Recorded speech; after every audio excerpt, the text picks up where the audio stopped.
Hello everyone. Today I will tell you about the much talked about IPO of Nazara Technologies. The company is looking to raise rupees 583 crore with an offer for sale. The issue period has been set between 17 March and 19 March with the price band at rupees 1100 to rupees 1101 per share for a lot of 13 shares. Nazara Technologies is a leading India-based diversified gaming and sports media platform with presence in India and across emerging and developed markets such as Africa and North America. It stands to benefit from the Indian mobile market, which is driven by rising adoption of smartphones, drop in data prices, increased internet penetration, and high internet speeds. Nazara leverages its position by offering interactive gaming, esports, and gamified learning experiences, which are strong growth propellers in this space. All of its content is developed in-house, allowing them to scale higher with the FY20 monthly active user count at 40.17 million. Moving on, as you can see, Nazara has seen an accelerated rise in its revenues, rising at 20% CAGR over the past 3 years. This is driven by higher adoption and faster growth across its business segments.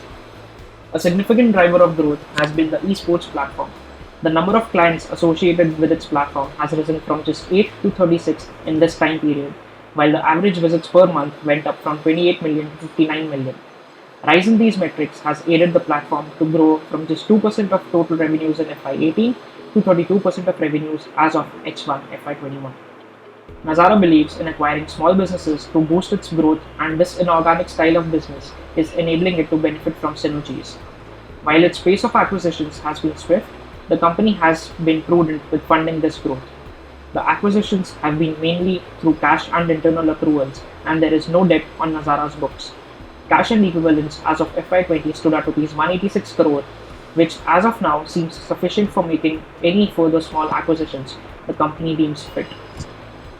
Now, while the growth story has been positive, Nazara has not been able to realize consistent profits, and it has been witnessing a declining trend in both EBITDA and profit, resulting in the company making losses in FY20.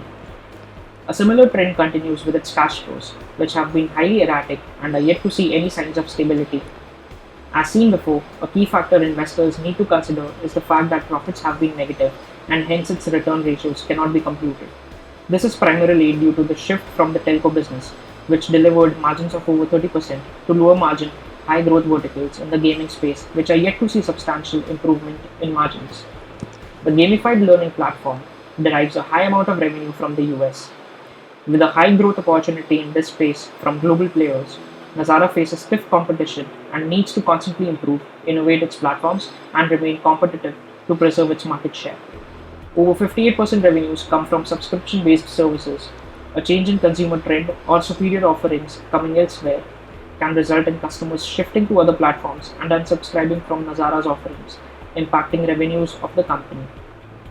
As the issue is a complete OFS, it's interesting to note that there is a promoter who would like to exit or reduce their stake from this business right when the gaming culture with technology advancements are witnessing a good runway of opportunities.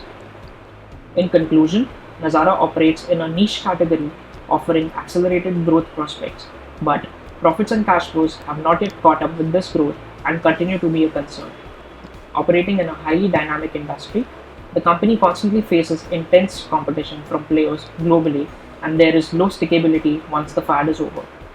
As Rakesh Jhunjhunwala is one of the investors in the company, the current market sentiment for its listing remains strong. Hence, investors can subscribe for listing gains only. Thank you.